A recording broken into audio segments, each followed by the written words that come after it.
Seriously, my dude. Dude, on cue. What are you doing? What are you doing? Hello, and welcome to my channel. I'm Mussetta Lee Storm. Today we will be starting off our celebration for Mabon, or the autumn equinox. In the northern hemisphere, it's on or around September 21st, and in the southern hemisphere, it is on or around March 21st. Today we will be making and jarring applesauce. Okay, we will be canning our applesauce, and to do that we'll be doing the water bath technique. If you have a glass top stove, you will either need to check with your stovetop instructions to make sure what kind of canner you'll want to use. I have to use what is a flat bottom canner instead of the traditional wavy bottom. I have mine here, and I will show you how it's flat and not wavy on the bottom. This is to ensure that no suction develops and then cracks or shatters the top of my glass top stove. So if you don't have the directions for your stovetop, or you're just unsure, err on the side of caution, get the flat bottom canner. Okay, for this applesauce recipe, we're going to take 10 pounds of apples and we're going to peel and halve them and then stick them into a 12-quart pot. If you have a food mill, you don't necessarily have to peel the apples. I'm just doing this to make it easier for me.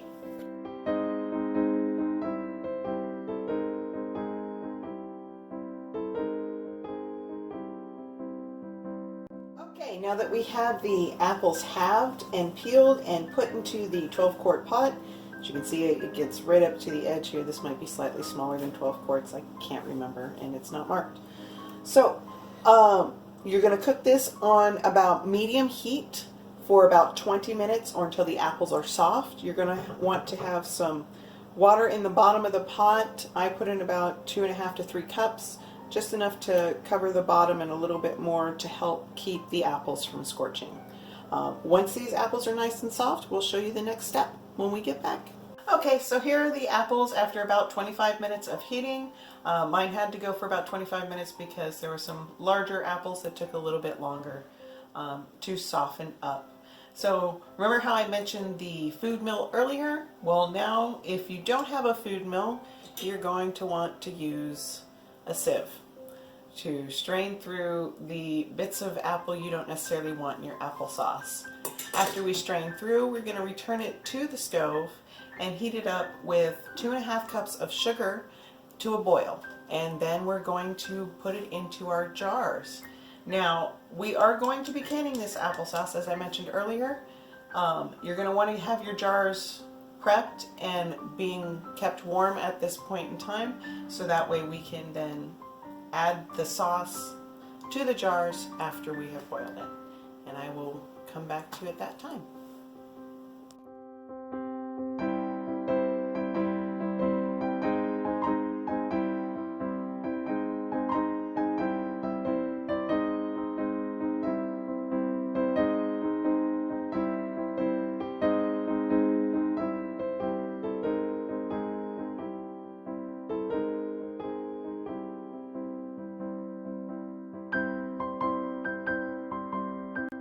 So now that you have processed your apples in whichever way that you've chosen to do so, we are going to add 2.5 cups of sugar if that's something you would like to do. Your applesauce may taste great at the moment. You may not want to add sweetener, and that's perfectly okay. Once we add this 2.5 cups, we are going to bring the applesauce up to a boil before then putting it into our warmed jars. Now I am using pint jars. I have prepared 8. You can also use quart jars. I believe it takes 4 quart jars if that's what you're going to use.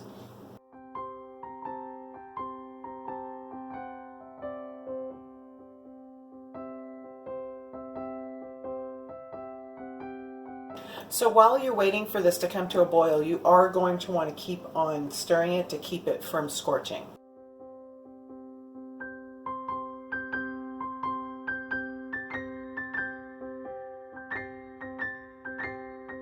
Okay, so now that this has reached a boil, I'm going to move this over to the countertop so that way I can start putting it into my jar, so that way we can give it a water bath. Okay, so before we begin ladling the applesauce into the jars, I'm going to show you a couple of the tools I'm using. I'm using this jarring funnel that allows me to put things into the jar cleanly and nicely. I'm using this, I'm not really sure what this is called to be honest, but it allows me to measure headspace up to as little as a 1/4 inch and as much as 1 inch, and it'll also allow me to dip down into the jar to release any air bubbles that may be trapped within before I put it into the water bath. I'm also using this jar pickup to remove the jars from the water bath once they are finished.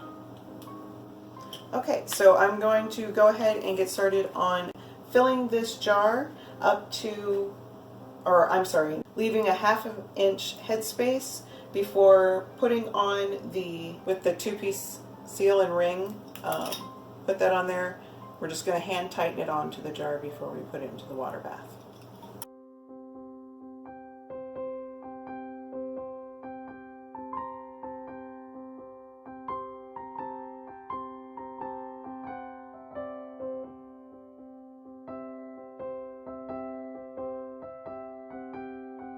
Okay, now that I have my 8 pint jars filled and the screw caps tightened on here, I'm waiting for my water to get to the boiling point, and once that does, I'm going to put these in for 20 minutes.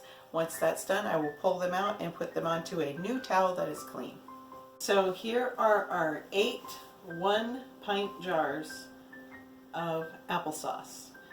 They are currently cooling down. They may start popping here and there. They've already done it a couple of times so far. But there you go. Remember to like, subscribe, leave a comment down below. Check in the description box for recipes and social media information. Thank you for watching. See you in the next video. So, I mentioned before about a kitty cat that likes to make some noise in the background, and that would be this little guy right here. He did not want to be quiet while I did the intro, so he's in my lap. This is Gara. So, and he is very happy right now.